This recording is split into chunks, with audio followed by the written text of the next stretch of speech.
Welcome to Agents of Nothing, an episode-by-episode recap and analysis from the perspectives of a veteran and a new recruit. And now, a quick word from our sponsors.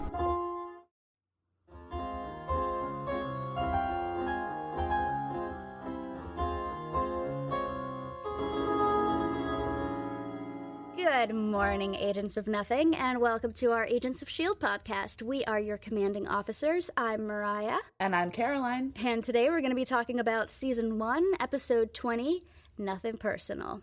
Yeah. So, Mariah, how was your week? I've had a pretty hectic couple of weeks, actually. Yeah. Aaron and I may or may not be buying a house, so we've been house hunting. It's all pretty stressful. We might end up renting. I don't know. It's all up in the air. So adult. It sucks. But on a lighter, more fun note, I've been learning French on Duolingo. Nice. It's coming to me much more easily than I expected it to. Yeah. I know a lot more than I thought I did just from growing up hearing my grandparents speak Cajun French. Yeah. We should try to I'll try to relearn French, and then we can speak French to each other. Awesome. Because I took 4 years of French in school. But I don't remember any of it because I haven't had anybody to practice with. So I'm basically learning Parisian French as a jumping off point to learn Cajun French because it is different. Mm-hmm. It's a lot of it's kind of Franglish. Franglais. Yeah. But it's also very, very old French, and they use different words sometimes. I think voiture is car in Parisian French, but I think I've always heard my grandparents say gare, or I'm so bad at pronunciation, but gare is train station in Parisian French. Oh. So my grandparents say car, and if someone from Paris heard them say that, they would be like, train station? That's funny. Anyways, so how was your week, Caroline? Well, mostly it's been okay, but I did injure myself, and now I can't walk. So, oh no! Yeah, on Friday I was trying to walk Chip, and I don't even know what I did. Actually, I was gonna skip back to the door, and then all of a sudden I couldn't walk anymore. So. I don't know. I was on the ground. Chip was like, "What happened? What are we doing?" Mom! And I was like, "I don't know." So that's. Oh my goodness! I've been just trying to stay alive. So. Just rest. Rub it in icy hot. Yeah. Right. Okay. So. This episode was written by Paul Zbyszewski and DJ Doyle, to which I don't know what I was on last night when I was writing these notes, but I put in parentheses, DJ Doyle! And it was directed by Billy Gerhardt. Incredible. Beautiful. I think my medicine was starting to kick in at that point. So the Art of Level 7 poster for Nothing Personal, created by Stephanie Hans, highlights Skye and Ward in a depiction of a moment from the episode. I think after Deathlock gives Ward a heart attack. Give Ward a heart attack. Even Ward a heart attack. Oh my goodness. God, already we're off the rails. Incredible. Anyways, so Deathlock is looming over them in the poster, and the S.H.I.E.L.D. logo is in the background. And Han said that she wanted to show, quote, the shock and pain of having to choose between hurting somebody or betraying your team, which is what Skye was going through.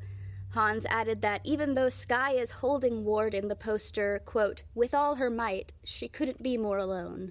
Interesting. I did get to look at it. It's interesting. It is it looks like a religious religious does. painting almost. Yeah. She looks like Mary, and Ward is like Jesus in her arms. Yeah. And Deathlock is God. Well, and like the angles of it look like stained glass almost. Yeah, it's very interesting. I wonder if that was purposeful, because that's very interesting. The references to religious imagery. Super cool. I don't know that I would have picked that moment for the poster, but it's cool. It is very interesting. I feel like we're saying interesting like it's a bad thing. I promise we're not like disparaging it. I hated it. It's a beautiful poster. It's fine. We just don't really know what to say about it. Anyways, so do we meet anybody new in this episode? No, we don't. Just our besties and our worsties. Absolutely. So we open in Washington, D.C. Maria Hill is on the phone with Pepper Potts, going through all of the difficulties that she's had trying to clear S.H.I.E.L.D.'s name with, like, all of the government organizations. And I really liked her comment about Congress is like kindergarten. To think that Congress has literally only gotten worse since this episode aired. It's more like preschool now. We have literal conspiracy theorists in Congress. Uh-huh. Interesting. So while on the phone with Pepper Potts, Maria Hill says that Congress is asking her, who or what is a man thing? Oh, yeah. That's a reference to the Marvel comic monster, originally Dr. Ted Sallis, whose attempt at a super soldier serum turned him into the titular man thing, a vegetable-based swamp monster. I'm not sure exactly what that means, but okay. Like, how many ways can an attempt at the super soldier serum go wrong? Right. Like, that's like every villain's origin story. A vegetable-based swamp monster. When I was trying to be vegan, that's what they called me. Okay. Keep going. So Sallis in the comics also worked with a Dr. Barbara Bobby Morse, also known as Mockingbird. And that's a secret tool that we'll use later, or whatever the Mickey Mouse Clubhouse says. Oh, okay. Every time I hear the word Mockingbird, the song just starts playing in my head. Oh, the trap beat of the hanging song? Yeah, bird. Oh, that's not what I was thinking about. I was thinking about the one from the Hunger Games, how they released like a radio remix version of the Hanging Tree song. Oh shit, That's I forgot about that. Are you coming to the tree? And we're like, how did you lose the like core meaning behind these books? Like so much. You have strayed so far. Why? How? It honestly was a perfect depiction of exactly what Suzanne Collins was talking about. But she was punching the air. Okay. Anyway, so as Hill is walking down the dark street, she starts spotting and telling Pepper about all of the people that she is seeing following her. But when she looks back, they're all either disappeared or keeled over on the sidewalk. But it's okay.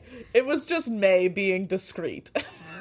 It's so terrifying. Hello? Right? And side note, in their conversation, I just love the way that Ming speaks, the way that she pronounces things. I just, like... What diction school did she go to? I don't know. Like, something about her consonants are all just so, like, clear and crisp, and it just scratches my brain just right. I don't know if that's weird or not, but I could listen to her talking all day. It's Ming SMR. Yes. Perfect. I want her to come on the pod just so I can listen to her. I just want to listen to her all day. She would be so great to have on. She'd be so cool. Anyway, so May asks for Hill to help Coulson since she says that he won't take May's help anymore. Hill confirms that she and May both helped cover up Project Tahiti, but agrees to help find out who was in charge of it since there is suspicion that it was Secretary Alexander Pierce, who I'm learning was allegedly one of the only people that Fury ever took orders from, and he turned out to be Hydra. But Fury told Hill that he took orders from very high up, but he never told her who was actually in charge of Tahiti, and he would only speak in riddles about it. So it's up to May to solve the riddle. So back at Providence, Coulson, Fitzsimmons, and Tripp are trying to figure out where the rest of their team went. And all they have to go off of are a few timestamps on the cargo bay's security camera footage. And every other internal camera was erased. Fucking Ward. Fucking Ward. So they see May leave, and then Ward and Skye going to the plane holding hands. Simmons assumes that Koenig must have gotten onto the plane somehow without passing that camera or the main door. Yikes.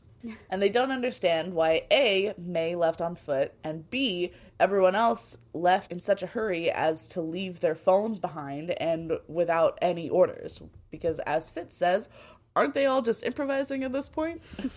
So Coulson explains that May left because he told her to when he was angry and a little mean. I can't believe I forgot to say this, but why you gotta be so mean? And Tripp is like, we don't need her sorry ass anyway. Tripp. Jesus. Rude. He's like, with everything this team is facing, now is really not the time to bail. Like, okay. Tripp. Chill. Do not talk about May like that. For real. Chill. Like, sorry, if I was being told by my superior, nobody wants you here, you can't be here, and I'm gonna be mad at you every single second that you stay, I'm gonna leave too. Anyway, so Simmons decides to go to the kitchen, both to avoid the conflict and to make food for everyone, since God knows when the last time they ate was. Tripp starts to go with her, but Fitz is like, no, I'll go. You stay.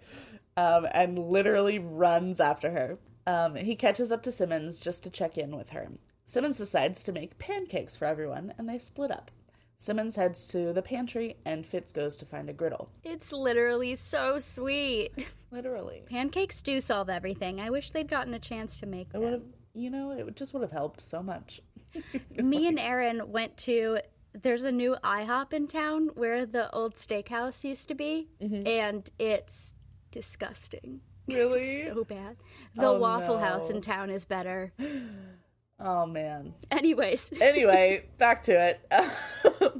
So, on the way to find a griddle, Fitz passes the bathroom that Skye was freaking out in, and it has that picture window. It still has a nighttime photo, while everything else has changed to a daytime one. Fitz is so smart and observant. I would not have noticed that. Right? I mean, I guess, like, I don't know. They are like, this is a mystery that we have to figure out. So I guess he's probably on high alert for clues. I think what I would have noticed, because I'm not sure if I remember this correctly, but I think there was like a slight whirring noise, like that the rotating frame was making. I would have noticed the noise before I noticed that it was a nighttime picture. Yeah. And we've been like, where is that noise coming from? It is driving me insane. Yeah. I'm getting overstimulated. And Simmons heads into the storage closet. And oh no, it's the one where Koenig is. Yikes. Tripp and Coulson are still talking through what possible scenarios they could be looking at. Either Koenig knows something they don't, or they've had a wolf in the herd the whole time. And, like, technically both, actually. So Fitz checks out the window, and he sees a screwdriver wedged into the corner. So he removes it, and the photo finally changes to reveal Skye's handwriting saying, "Ward is Hydra." Ooh. That one frame with the Ward is Hydra carved into it is so iconic. It's so good. There's so much fan art of that. Like, you can buy stickers of it on, like, Etsy and Redbubble. Oh, man. I gotta do that. Just, like, the picture, I think it's, like, a sunset with, like, palm trees and whatnot, and it just says, "Ward is Hydra" in all caps. Yeah. So good. Oh, that was such a... Just... Skye is so smart. So smart. And so then Simmons is leaving the closet, and she sees a line of blood dripping down the side of the doorway. And luckily, thankfully, they don't show her finding Koenig, but we hear her scream, because this is a family network. It's so upsetting. It's so sad. So on the plane, Ward is using spray paint to black out the SHIELD logo on the SUV, and he smiles over at Skye. And she pretends to smile back while she is fiddling with the hard drive and her laptop. Ward will not leave her alone for a single second and interrupts her every time she so much as opens a cabinet. She lies to him about looking for a phone to call the team about their rendezvous once she has encrypted the drive, and he lies to her about having just spoke to Coulson. Oh yeah, sorry, you should have told you. My bad, I forgot. But then it's also like he won't leave her alone. So like when? When did he call you? When did you talk to him? And so apparently Skye's location encryption was set for the diner, or what she tells Ward is that the location encryption was set for the diner where she first met Mike Peterson, and the whole SHIELD roller coaster started. Ward assures her that she will be safe. Unlikely. But then he gets closer, like he's gonna kiss her again, and like wraps his arms around her waist, to pull the gun out of her waistband. He holds it up and he's like, but this is not the answer. And I'm sorry, is Grant Douglas Nazi Ward, serial killer and agent of Hydra, really about to say violence is never the answer? Also, the waistband is not a good holster, Skye. Please don't shoot yourself in the butt. Don't shoot yourself in the butt, Skye. Oh. So Skye balks at the hypocrisy as well. But he goes on to say that they can't get busted with a concealed weapons charge right now, which, okay, I guess that makes sense. And Skye says she couldn't find any rounds anyway. She was gonna shoot him, for sure, 100%. I wonder if he, hid all the rounds, because that's... Probably. Elaborate. Yeah, he probably did, just in case. So Ward promises, or threatens, that he will not let her out of his sight, and then he just, pulls her in for a hug. And I've said it before, and I'll say it again, Chloe's eyebrows are such talented actors. Give those eyebrows an Emmy. For real! So, back at Providence, Simmons is performing an autopsy on Koenig while Fitz is freaking out. Tripp tries to calm him down, but Fitz won't hear it. He still doesn't trust Tripp, and he doesn't want to believe that his friend Ward could be the same lying son of a bitch that Garrett was. Fitz tries to get Simmons to back him up, but Simmons tells him to just let her work. Fitz would rather believe in a widespread, full-scale conspiracy than that his friend Ward was lying to him the whole time. It's literally so heartbreaking. Literally. If you hear a cracking sound in the background, that is my heart splitting in two. His poor face, he just is like, it can't, no more changes can happen, no more betrayals, he can't handle it. Oh, my God. So Simmons finally concludes that Koenig was strangled to death approximately 10 hours before and after May left, meaning that at that point there were only 2 suspects. And from the wounds, she also concludes that the crime was hurriedly committed by someone at least 6'2" who was strong enough to lift Koenig into the ceiling. And she's so upset that she can barely get the words out that Ward did it. And then Fitz starts throwing things. I was already crying at this point, fully tears streaming down my face. It was so intense. Fitz finally thought that he had a little dude buddy, a little friend. My heart breaks for him, for all of them, but especially for Fitz, because he thought that they had such a connection, and they did. I can't. It's the worst. I know. So Coulson reminds them that Skye is alive and trapped with Ward and is clearly playing him since she knows that he's a murderer. So Fitz needs to channel that rage into getting into communication with the plane so they can save her, preferably before Ward figures out whatever her plan is, because it's Skye. She obviously has a plan. So Ward and Skye are approaching the diner. Skye is trying to manage Ward's expectations for how long this will take, how long she can stall him. And so the woman who hacked into the NSA satellites in under an hour says that unlocking her own encryption would take a miracle to be done in under an hour. To be fair, they're using diner Wi-Fi. That's true. That's true. But luckily, Ward doesn't know how anything works, and he is completely unwilling to learn, so he just has to begrudgingly accept it. So Tripp is helping to set up Coulson's computer with Fitz's instructions. He tells Coulson that Fitz is still freaking out, but able to focus on the task at hand.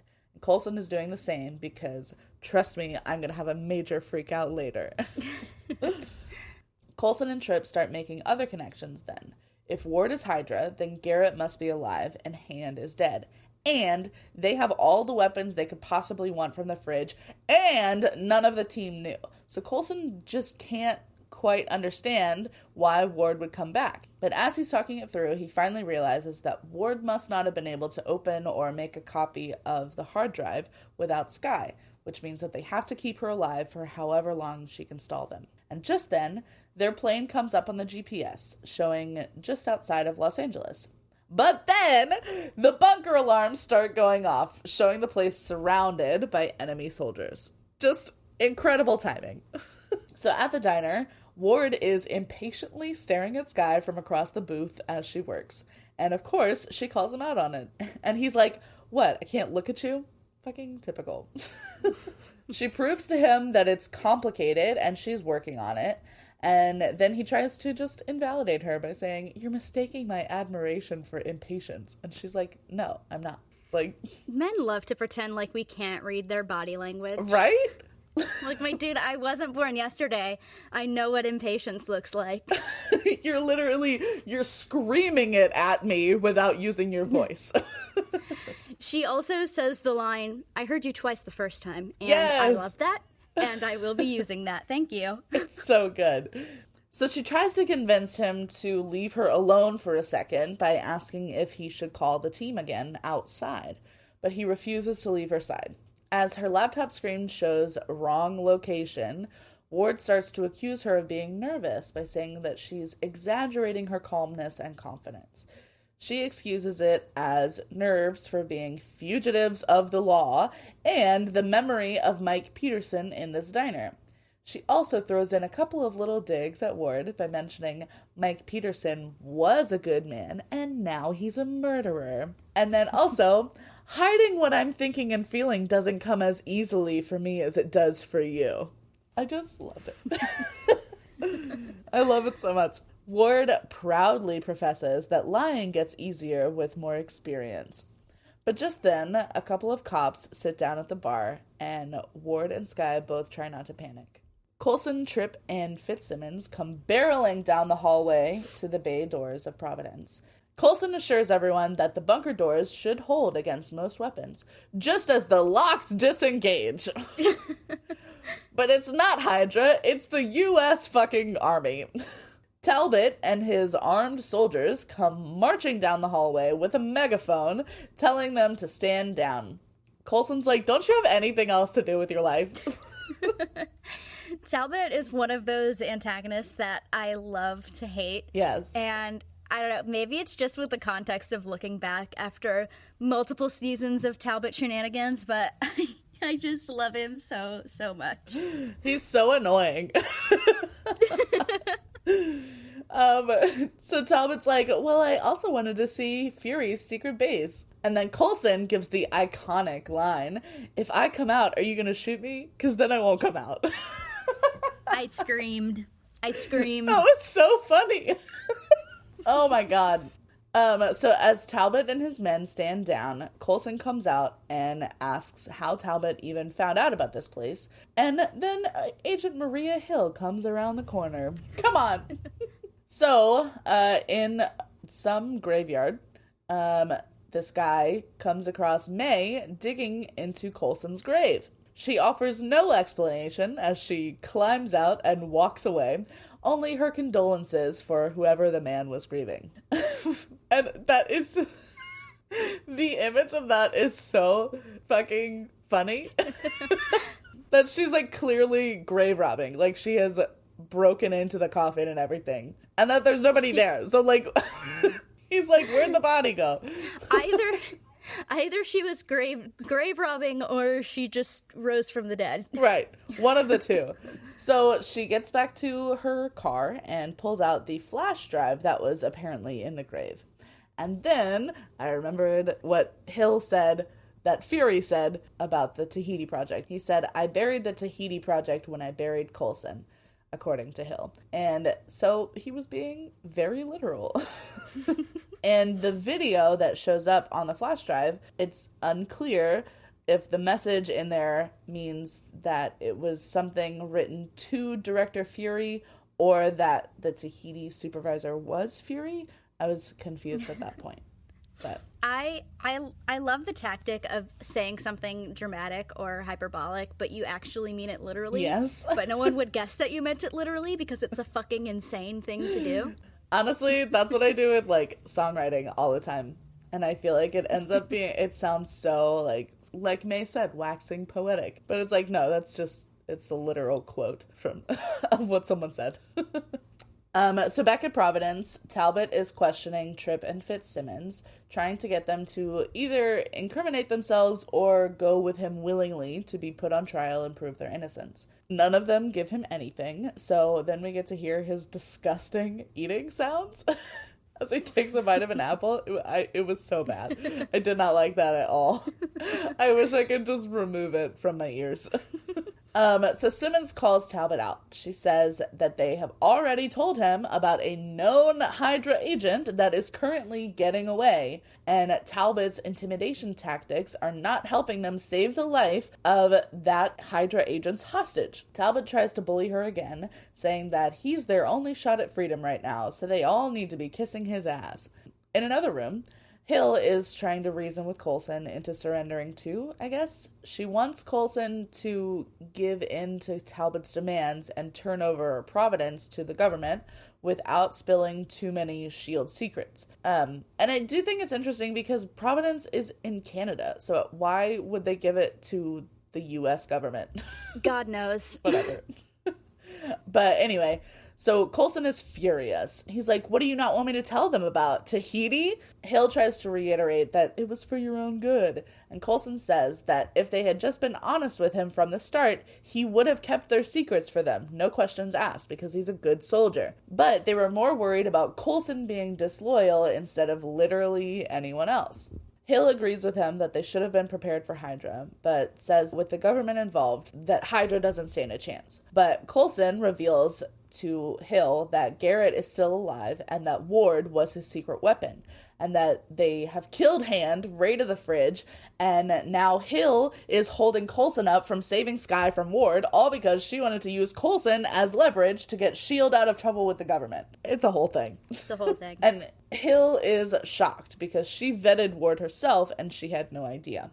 Now, was the vetting process just literally the first scene of the show where they were, talking? Because it was Ward and Hill talking. No, I think, yeah, but I think that was after, because she had written the file on him, right, with the poop and the knives. Yeah. I think that was the vetting. Okay. Anyway, so as Talbot and two of his soldiers come sauntering in to search the room, Hill signals Coulson, and the fight ensues. Coulson taking on Talbot, while Hill handles the other two by herself. Literally, every female agent in this organization is better than every male agent. Anyway, they move out, Hill joining Coulson's team for Skye's rescue. Ward is still pressuring Skye because of the cops in the diner, and Skye continues stalling for an additional half hour. And I love every single discreet dig that she makes at him. She's like, "Relax, they don't know you're pretending to be someone you're not." That's such a satisfying one. I love that so much. But Ward takes it as flirting, so he's like, "Oh, who am I pretending to be then?" And Skye's like, "My impatient boyfriend." I like that cover. Ugh, disgusting.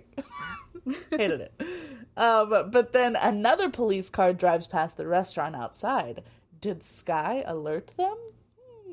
I literally took so few notes this episode because I was just so wrapped up in the story. It was so good. So Skye tries to distract Ward by asking about the longest undercover job that he'd ever been on. He says it was 16 months in Russia, which is a lie.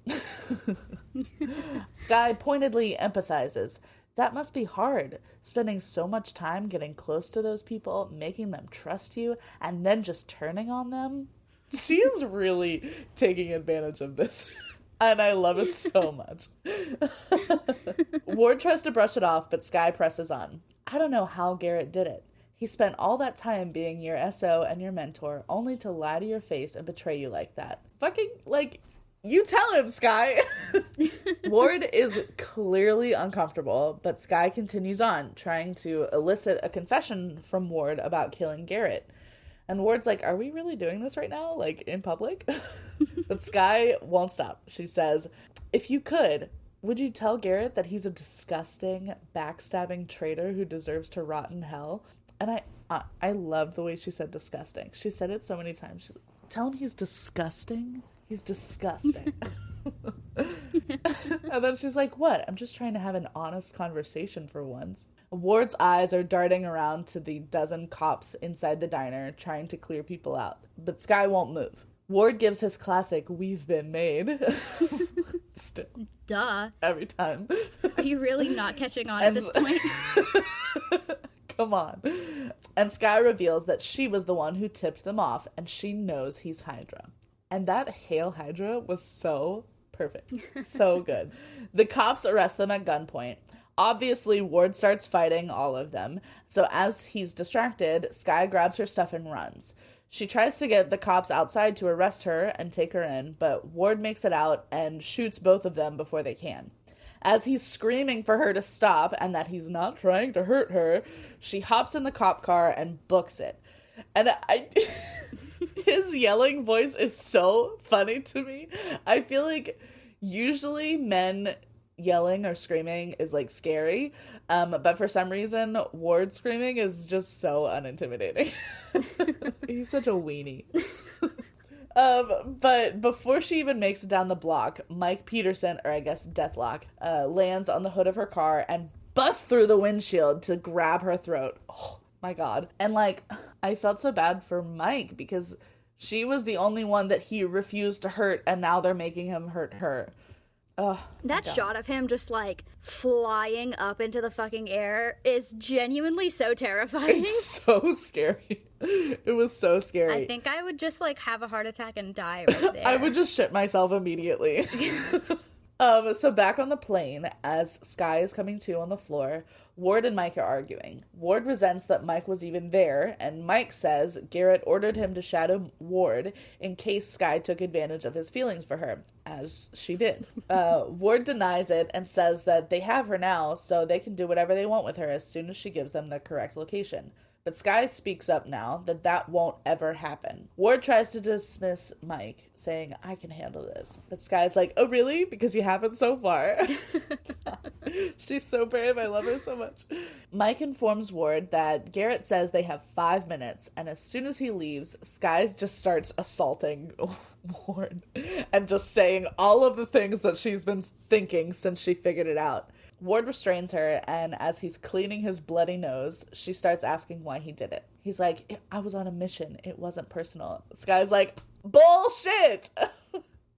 That's the kind of twisted logic they teach you when you sign up to be a Nazi. And Ward's like, I'm not a Nazi. Bestie. Worsty. Yes, you are. Skye's like, you know, you always did have a bit of the Hitler Youth aesthetic. Ward tries to say that Hydra's origin has nothing to do with them currently. You can't hear me looking into the camera right now, but just, really? He's like, I was just doing my job and following orders. You mean like the vast majority of the Nazis? That's literally, quite famously, the quote. That's the quote. Thank you. You just said it. You did it. Congratulations. Wonderful job. 2 thumbs up. So Skye asks if he's gonna kill her now too, like he did with Thomas Nash. But Ward says he would never kill her, and everyone he killed was Garrett's fault, not his. So Skye's like, oh, so you're gonna let someone else pull the trigger like you did with Ian Quinn. And Ward is so insulted that she would think that he had a part in her being shot. How could you think that I would let that happen to you when you know how I feel about you? Ugh. What? What? Sky's like, oh, you mean after literally everything else about you was a lie, I was supposed to just believe that that was the one thing you were telling the truth about? Really? And Ward thinks he's being, like, smooth and romantic when he's like, yeah, my feelings for you are real. They always have been. Like, that doesn't literally make it worse. That's worse. Sky almost throws up in his face. This is not a visual medium. This is not a visual medium, so y'all can't see the grumpy cat face that I'm making right now. But I will make a TikTok of it. Future Mariah, file this away. Make a TikTok of this moment, and I'm making the grumpy cat Social face. media manager Mariah. I can't do it when I'm trying to. I can only do it when I'm, like, genuinely disgusted. Yeah. So keep talking. Okay. Grant Douglas Ward. Go. No, so now Sorry. I'm trying. Sorry, I won't I'm be sorry. able to do it again. Anyway, so like I said, Sky almost throws up in his face. And now Ward's pissed because Sky doesn't appreciate how difficult this has been for Ward. He's like, I did what I did because I'm a survivor. Oh.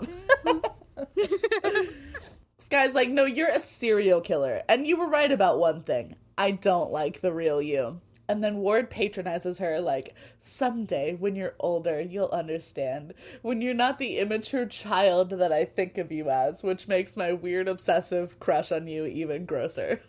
Someday. But men's ability to do that, Right. like, is so insane to me because so many times, like, especially in media, but, like, I've heard this in real life. Like, I unfortunately have had my share of experiences with older men.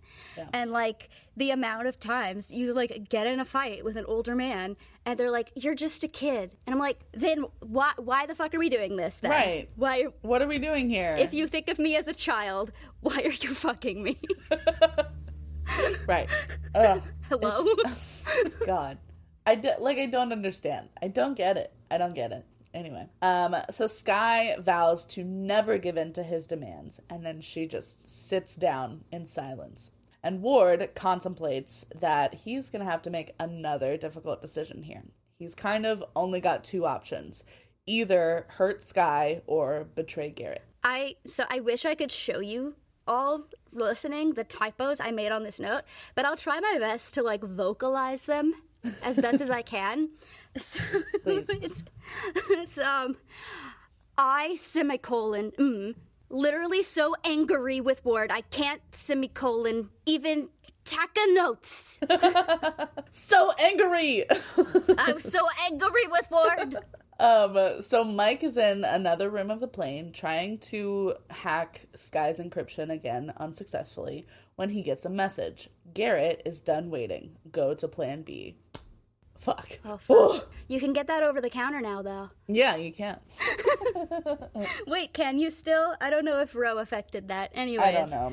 But also not if you're over 150 pounds. So. Yeah. So Mike and Ward approach Sky again while she is visibly trying to free herself from the handcuffs. And I love that she just is not even trying to hide that. And they give her one last chance to tell them the encryption location. Sky tries to get through to Mike again. She brings up Ace, and Mike responds that he left Ace in her care. And although she has a S.H.I.E.L.D. team surrounding Ace, Hydra can get through S.H.I.E.L.D. anytime they want.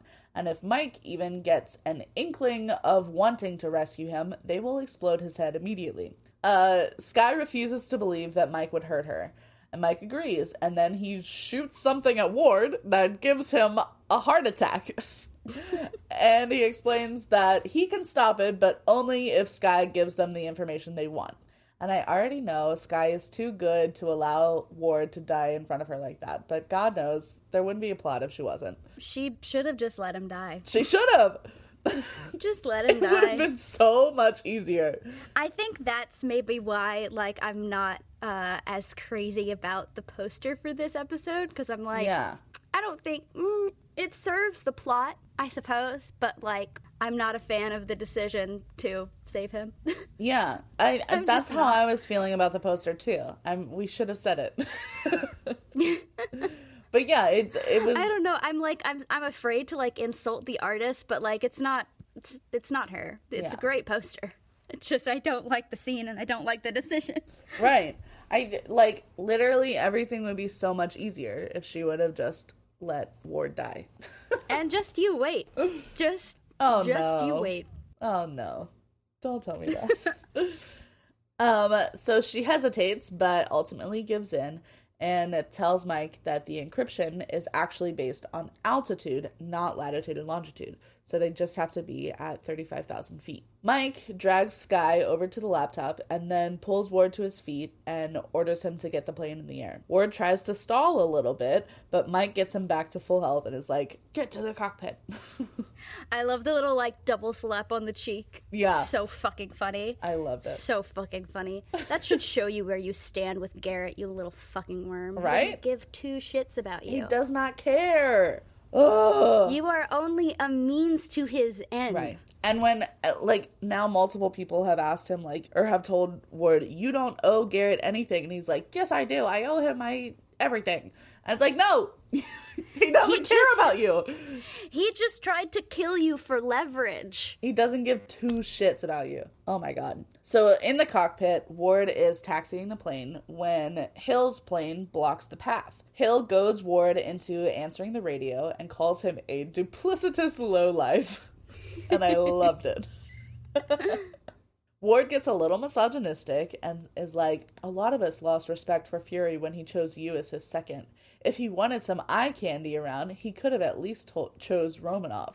Wow. I saw fucking red. Right? I saw red. Oh, man. I wanted to jump through the screen and, like, grab hold of his hair and just, like, pull as hard as I could. Yeah. You know? Uh-huh. Yep. Just, like, rip his fucking scalp off. And then when Hill was like, I'm going to tell her you said that. I hope she did. I can imagine Nat and Maria just, like, laughing over that. I just want them like, to wail dude, on there's him. this, like, Hydra guy.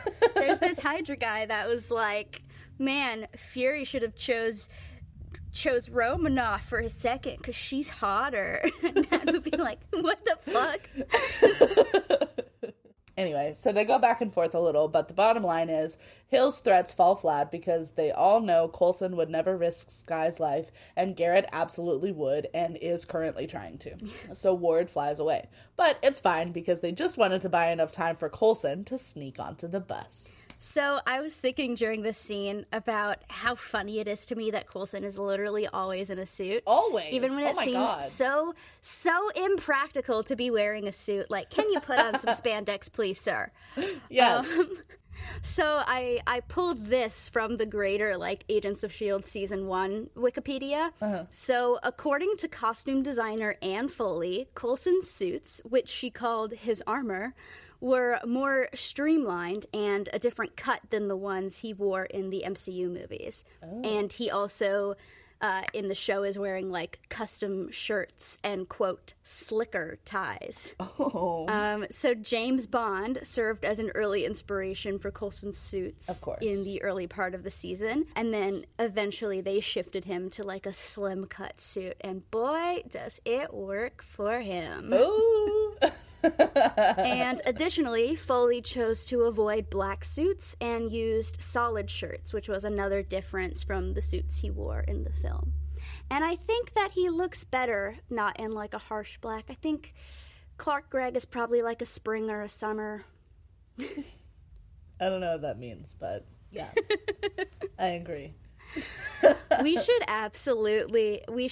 try and get Anne Foley on. I don't know if that's a pipe dream, but I mean, not that I know much about fashion or, like, costume design, but I love hearing about that sort of stuff, and I would love to come up with questions to ask her. Absolutely. We should try. Maybe she'll be the next one I DM. Anne, come on the pod!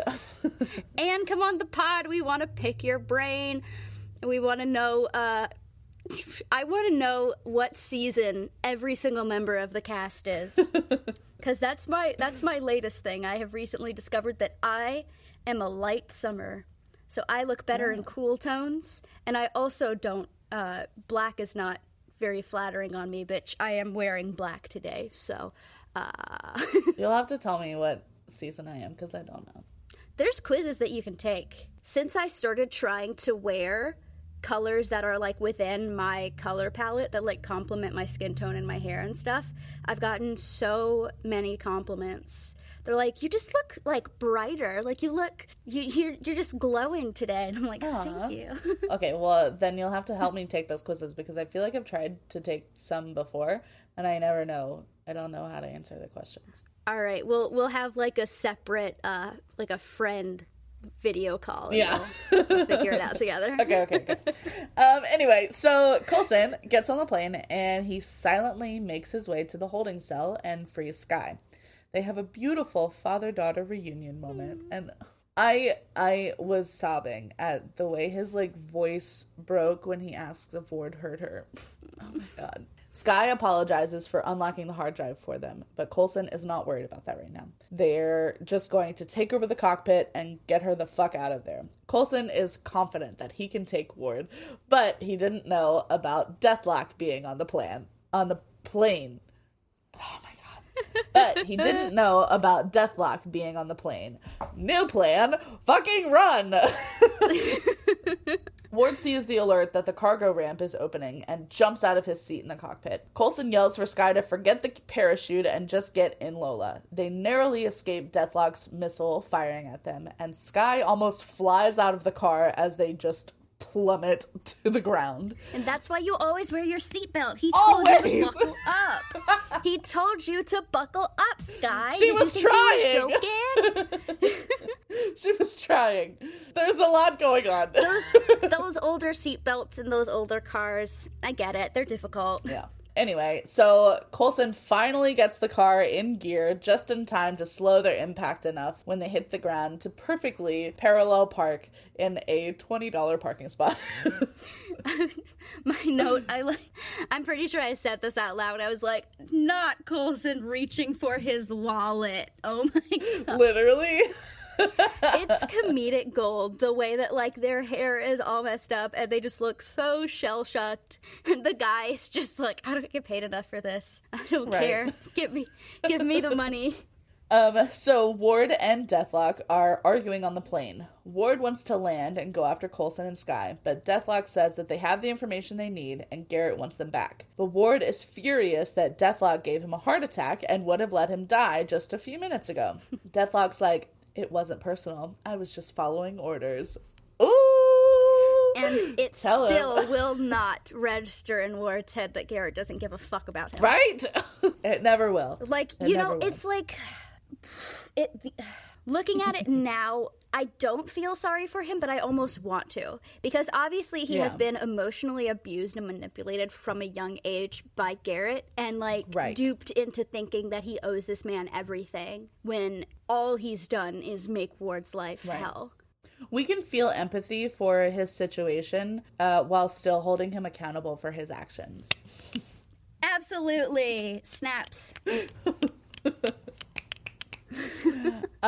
Anyway, so Coulson et al. Reconvene at a motel. Hill confirms that there is no more S.H.I.E.L.D., no more Fury, no more resources or backup. She understands that Coulson needs to go after Ward and Garrett, but he needs to view it as a personal vendetta, not a sanctioned mission. And when he's done, he needs to be done and let his team go their separate ways. And okay, but have we met Philip, son of Cole? He's never gonna do that. The team's also never gonna leave him. Right, yeah. They're all, what else do they have going on in their lives? Nothing. S.H.I.E.L.D. is their life. I don't know what she's expecting for them to do. They're a family. Family.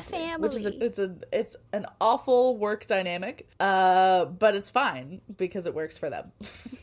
It's a TV show. Yes. That's all. It only works when it's a TV show. Right. Found family does not apply to your Starbucks team. I'm sorry to say, it does not apply to the people that work at Walmart with you. Nope. But it does apply here. Only here. Only here. And then before she leaves, Hill reminds Coulson that Tony Stark would take him in a heartbeat if Coulson wanted to keep working. But Coulson reminds her that Tony Stark still thinks he's dead. Knock on Stark Tower and be like, hey, Tony, what's up? First of all, I'm alive. Second of all, I need a job. So, what do you say? Also, I don't have anywhere to live. Can I live here? Can I live here with you and Pepper? Cool. A new work family. Just move the whole fucking team into Stark Tower. Wait. Someone write me fan fiction about that. Can I commission fan fiction? Because I want fan fiction. We'll make a podcast about the fan fiction. We'll do a bonus episode. I want fan fiction about Coulson and the entirety of his team just up and moving into Stark Tower and all the shenanigans that happen. Man, I want that show. Oh my god. Okay, moving on.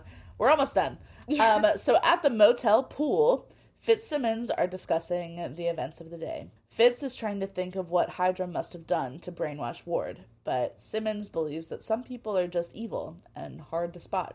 Fitz asks Simmons if she's Hydra. He doesn't believe she is, of course, but he just needs to hear the words. He would be absolutely lost if she betrayed him like that. So Simmons sits up straight, looks him in the eye, and swears that she's not Hydra, and he never has to worry about that. And they're so sweet. And, like, when she puts her hand on his knee, oh my god. This is one of the core Fitzsimmons, like, season 1 scenes that I think back on when I think of how much I love them. Yeah. It's just one of those that stick in your brain, and it's so sweet. It's so good. So across the pool, Skye and Trip are joking about how they're on vacation, so Trip can eat all the vending machine junk food he wants.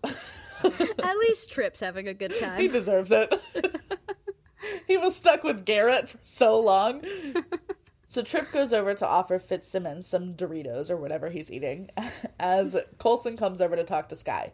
Coulson says he's never been homeless before, and Skye's like, it sucks, but at least now we have a pool. They both agree that they will get Ward and Garrett. Skye says she even left them a little surprise when she decrypted the drive. And then they cheers with their shared chocolate bar. So apparently the visual of the team staying at a motel while on the run is meant to be contrasted against the presence of Big S.H.I.E.L.D. From End of the Beginning when all of the established agents appear. And like it went from that to this. Like this is all that's left of S.H.I.E.L.D. That's a really good contrast. I like that a lot. Anyway, so now it's time for the post-content content. DJ Doyle.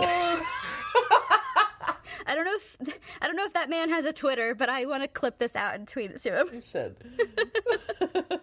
So, Coulson meets May in a dark motel room. May shows him a laptop with the flash drive from his grave opened. She opens a video log report from the Project Tahiti supervisor to Director Fury. And it's Coulson? What the fuck? I paused the TV for a solid 10 minutes just staring at the wall with my jaw on the floor. You texted me at like 2 in the fucking morning. I did. I love when that happens, when something big happens in the episode and you just text me freaking the fuck out. That is the biggest twist so far. Like, the Hydra reveal, like, you could see it coming at least within the episode. But this, nothing, like, no clues, no lead up. I am shook. I could not handle it.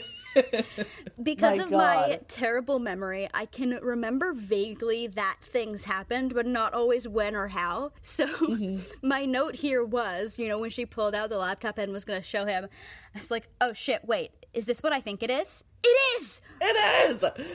Oh my god. I was like, I thought that didn't come until season 2. So in the video, Coulson is resigning. He cannot, in good conscience, continue with the experiment given the intense side effects that it causes in the recipients, such as hypergraphia, which is the compulsion to write. I looked these up because I wanted to know. So hypergraphia, the compulsion to write or draw, aphasia, which is a disorder affecting the ability to communicate or comprehend things, and catatonia, which is a disorder affecting motor function or like the inability to move or respond to stimuli, etc., among other things. Yeah. Video Coulson says that the only way to keep these side effects from happening was memory replacement, to completely erase the awareness of what they'd been through. Video Coulson also clarifies that the cost is too great, and he recommends ending the project completely and never ever using the drug on anyone. God damn. This pisses me off even more than it did originally. Yeah. And like, well, first of all, now you see why May was fucking assigned to look after him. Yeah. And second of all, the fucking audacity to use this drug that this particular person has made clear is wildly unethical and resigned over it. Requested that the project be completely terminated. The audacity to use that drug on him. Like, fuck you. Fuck you. My jaw was literally just on the floor for that entire scene. I am speechless. And then I loved that the episode ended with Coulson just being like, huh. So good. I mean, what else can you say, really? Literally. There's nothing else. There's no words. Oh my God. All right. What would you say are your overall thoughts? Okay, so I had 3 main or overarching thoughts. 1, Skye is literally the best spy in the world. No question. Cannot change my mind on that. Ward is a piece of shit, and I'm so glad that someone finally told him. Yes. I loved everything that Skye kept telling him. All of her digs. I loved that. I love when she headbutted him. That's always my favorite part. That was amazing. I love that. And then last, I can't believe that twist. Like, the fact that this was not a season finale episode is blowing my mind. Like, it was the best fucking twist I've ever seen. I have no clue how they're gonna top this. Oh, just you wait. Oh my God, I'm so excited. I'm so excited for these next few episodes. I'm so excited for the next few seasons. Because, no spoilers, but that's not even where that ends. I mean, I figured it wouldn't be. I don't know where they're gonna go with it. So I pulled an excerpt of a review that was written following the airing of this episode.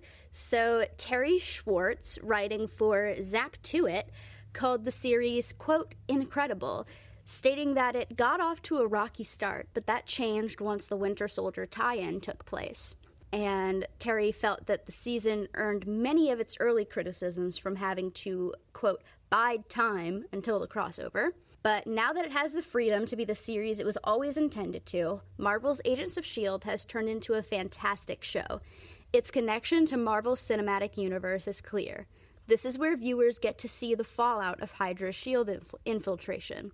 And the fact that the movie so influenced the show is game-changing in terms of how the mediums of film and television can be interwoven. I feel like so many of the reviews and criticisms of the show that you have like read to me have been that it like had a rocky start, and I don't see that at all. I don't either. I think it was just I don't know. Like, I understand that it wasn't what they wanted to be making at first, like I get that, but it set up the characters so well and like gave them chances to like build relationships. I feel like they did that really well, and I don't understand where all of that criticism is coming from. I don't know, but I hear it a lot from people who, not that people can't have negative opinions of the show. If you don't like the show, that's fine. But something that I have observed is that most of the people who say that they don't like the show or who say that it's bad or they couldn't get into it did not watch past like mid-season, like before it gets to turn. Yeah. And I do think that it doesn't really, the issue with it probably is just that it doesn't have a hook until then, really. I mean, for me, it was the episode where Simmons gets infected and, like, might almost die. That was the hook for me, but, you know, some people need something bigger. So I think that that's mainly where the criticism comes from, is that it was just, like, I find them to be interesting episodes, but it was a lot of character building, and character building can be slow for people who are expecting, like, action, spy show, you know? I guess that's I like the action part I could do without. I don't care about that at all. Me too. For me, it's all about character building. That's the only thing I want to see, honestly. That's me too, and that's, like, it's so funny to me because I see, like, some people's criticisms of Phase 4 of the MCU so far is that, like, the fight scenes aren't as good as they used to be, and I'm like, who cares? Fight scenes are fight scenes. They're always the same. The fight scene is in there for the plot. Like, I'm not watching for the fight scenes. Right. And people compare it to The Winter Soldier, because honestly, Winter Soldier is probably one of the best MCU movies, point blank, period. And it is like a political thriller. It is like the one true action movie of the MCU, and it was a lot of fight choreography, and it was a lot of very good fight scenes. But a lot of the MCU is very fantastical, like, on the same note. So, like, a lot of the fight scenes have to involve a lot of CGI, and I don't know, I love the characters, and I love the stories, and the fights, and the CGI and everything, as long as it doesn't completely take me out of the story. Like, that's all secondary to me. That can go to the background. That's just moving the plot forward. The worst is when there's a fight scene that takes me out of the story, that just feels like it happened for no reason. It was gratuitous. Right. Yeah. Or if it goes on too long. There have been some movies that it's like, as soon as one fight ends, like, they run down a hallway and then there's another fight. I'm like, can we resolve this, please? Like, this is taking so long. No, a lot of action movies that I have, like, tried to get into, I'm like, was there even a story? I did not catch, how much dialogue was there? There was like 5 minutes of dialogue in that whole movie. But yeah, anyway, I think the show is great, and I think it always has been. Me too. Maybe unpopular opinion, but, you know, we're a small but mighty fan base. We're all they need. We're the special ones. We're all they need. All right, well, that concludes our episode on Season 1, Episode 20, Nothing Personal. If you want to keep up with us, you can follow us on TikTok at Agents of Nothing Podcast, on Twitter at Agent Nothing Pod. I also just made us an Instagram. Ooh. So I'm not sure how active we'll be on it. Maybe I'll just repost our TikToks on it, but it's at Agents of Nothing Podcast. So if you want, you can follow us there too. Yeah. You can also go to anchor.fm/Agents of Nothing and send us a voice message with your thoughts. We'd love to hear from you. And you can donate to us on Anchor if you would like. No pressure, but also we would like that very much. Yes. You can also email us at agentsofnothingpodcast@gmail.com, and we're planning our email episodes, so get those in. Yeah. Woo! And our personals, you can find me, Mariah, on Twitter at FullSwampWitch_, on TikTok at Submarine Warfare, and on Instagram at Submarine Warfare. And you can find me, Caroline, on Twitter at RustyPage95, on Instagram at _RustyPage, and on TikTok at CrazyGinger995. Next week, we will be covering Season 1, Episode 21, Ragtag. Stay tuned for that. Okay, bye! Bye, love you!